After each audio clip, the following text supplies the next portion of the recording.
เกณฑ์รายชื่อผู้รอแล้วหรือว่าผู้ใดที่ได้เครื่องมือที่เพิ่นบอกว่าคุณอยู่ในรายชื่อที่รอแล้วน่ะเนาะมี6เกณฑ์หรือว่ามี6ข้อกำหนดเด้อไปเรียนหูนำกันเลยว่ามีหยังแน่เกณฑ์ข้อที่1คือต้องมีอายุไม่ต่ำกว่า18ปีก็คือเขาต้องมีอายุ18ปีขึ้นไปสำหรับข้อกำหนดตัวที่1นี่หลายคนก็คือจิพลาดแล้วเนาะเพราะว่าอายุหลายคนก็คือจีกาย18ปีขึ้นไปแล้วเกณฑ์ข้อที่2ก็คือเฮาต้องอาศัยอยู่ในประเทศที่มีสิทธิ์เนาะก็คือมีสิทธิ์สร้างรายได้จากเนื้อหาหั่นแหละเนาะซึ่งณตอนนี้ประเทศลาวเฮายังบ่ทันมีรายชื่ออยู่ประเทศที่ได้รับสิทธิ์การสร้างรายได้จากเนื้อหาเธอเด้อเนาะแต่ก็สู้ต่อไปเพราะว่าบ่ฮู้ว่าอนาคตเนาะบ่ฮู้ว่าวันข้างหน้ามันจะเป็นแนวใดขนาดแต่ว่าเฮาก็ต้องเฮ็ดไปเรื่อยๆเด้อแต่ก็แอบดีใจนำเด้อเนาะครีเอเตอร์ประเทศเพื่อนบ้านเฮาก็คือประเทศไทยนี่น่ะที่เพิ่นอาศัยอยู่ในประเทศที่สามารถสร้างรายได้ได้ก็คือมีสิทธิ์สร้างรายได้ได้ส่วนครีเอเตอร์อยู่ในประเทศลาวเฮาแม่น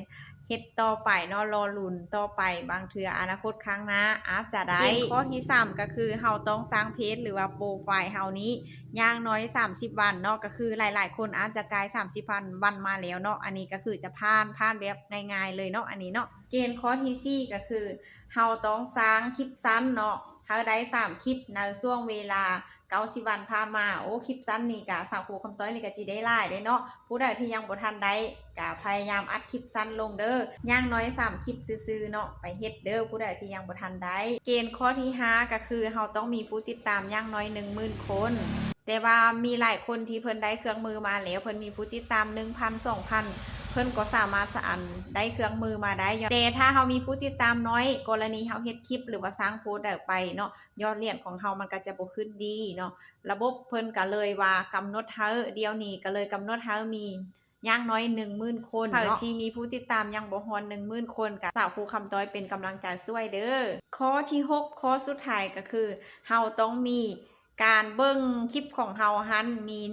150,000 ครั้งในช่วงเวลา28วันเนาะอันนี้ก็พยายามเฮ็ดให้มันได้เกณฑ์ข้อใดที่ทุกคนยังเฮ็ดบ่ทันได้ก็พยายามเฮ็ดนำกันเนาะแต่ก่อนอาจจะบ่มีเกณฑ์หลายแบบนี้แต่เดี๋ยวนี้หันมีแบบนี้แล้วก็ลุยไปนำกันทุกคนเลยแต่ส่วนอยู่ในประเทศลาวเฮานี่แม่นรอลุ้นต่อไปเด้อเนาะเพราะว่าประเทศลาวของเฮายังบ่รองรับเทื่อครีเอเตอร์มือใหม่อยู่ทางฝั่งลาวเฮาเนาะผู้ใดที่ได้ผู้ใดที่ผ่านเครื่องมือไปแล้วสังครูคำต้อยก็ยินดีนำเด้อเนาะเพิ่นจะได้เครื่องมือมานางรูปแบบใดก็ดีใจนำเพิ่นแต่ส่วนเฮาผู้ที่ยังบ่ทันได้ก็สู้ๆไปนำกันเด้อทุกคนเด้อ